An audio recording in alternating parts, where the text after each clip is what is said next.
Hello, everybody.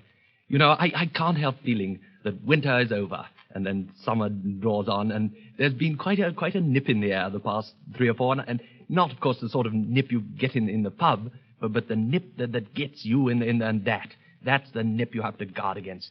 It catches you where you least expect it, but generally it catches you in the bud. And now my chief function in life is to protect these little buds that grow in life, because some people have berries at the bottom of there, but I have buds. Now, many of you probably wonder what qualifications I have to discuss gardening.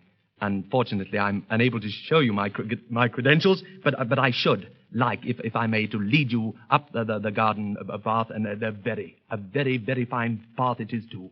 On one side, we have a spacious, herbaceous border, and on the other side, the potting shed. That's where all the dirty work goes on. You know, I love pottering around tottering around the pot, transplanting from one pot to another, and I must say I've had a great deal of success with my begonias this season. In gardening circles, I'm known as a man who calls a begonia a begonia, and I've only just begun to realize the advantages of an outdoor. That glorious feeling when you get up at the crack of high noon, and just as the sun creeps over the Ardon, and you stagger out with your trowel in one hand and the rest of your tools in the other. It makes you realize that nature is seldom, and that's where you start digging. Digging, I find, loosens the biceps and takes the stiffness out of your. Digging is done either for fun or for potatoes.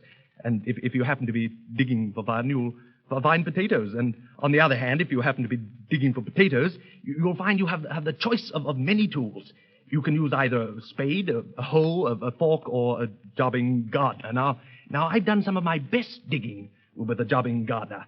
They're pretty good on the whole, but who the devil wants holes all over the place if you haven't got anything put in them, you know? But of course, a friend of mine got caught like that with a lot of these left over, and I suggested he put in a few bulbs, sort of brighten things up a bit, you know. And I went round seeing him that night, and the place was in absolute darkness. He'd planted all the bulbs he could find, and he told me he thought they'd turn out to be neon lights. I mean, there's very little you can do with them, because I was very glad, for his wife's sake, I hadn't told him to put in a few slips, carnations. Of course, there's many a slip twixt the cup and the lip, and these things are sort of sent to try one. They'll sort of stop me and try one, and if you don't like it, you know what you can do with it. And I can't help feeling that there are thousands of amateur gardeners today at this very who are wondering what they can do with their aspidistras. Now my advice is, and always has been, to stuff them in the nearest corner and have a jolly good roll on the lawn every morning. And in that way, and in that way only, can you hope to look your neighbor in the and then keep your end up. You know, actually, there are very few subjects on which I'm really qualified to, and I really find myself sort of on the horns of a dilemma. And it's not a particularly comfortable place to find oneself, because a dilemma, as you know, has a very hard tooth, a horn, and inhabits the frozen regions of northern Scotland, and a very hardy animal, the Scot, existing almost entirely on haggis, which is their national dish. A great nation, the Scotch and real mixers, you know. They never say when, as they die. They go around having a wee doch with Doris and a wee butt with Ben. Of course, I don't quite know what a doch is, but Doris seems to get it just the same. And I find that the women in Scotland have a great deal of responsibility, because the men just won't wear the pants, you know. They go around tossing their keepers and flinging their highlands, all apparently on account of Annie Laurie, who laid down and deed. I don't quite know what she did, but the Scots certainly weren't going to take it laying down, you know.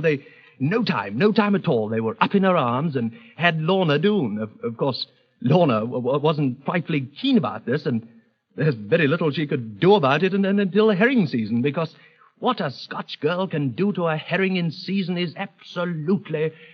I don't know, they catch it and de-bag it with a single twist of and there's absolutely nothing the herring can do about it, you know. There's really very little anyone can do about it nowadays because take the Irish.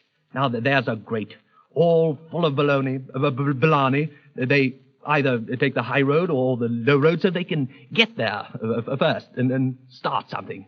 The Irish are always starting something. They started the Irish sweepstake and kidney pudding has always been my favorite. And some people, of course, say that roast beef and Yorkshire is the backbone of the British. But I don't know, if anyone was to ask me, I'd say the Navy. The Navy was because fine, upstanding young men fighting with a girl in every porthole. And, that's undoubtedly the life.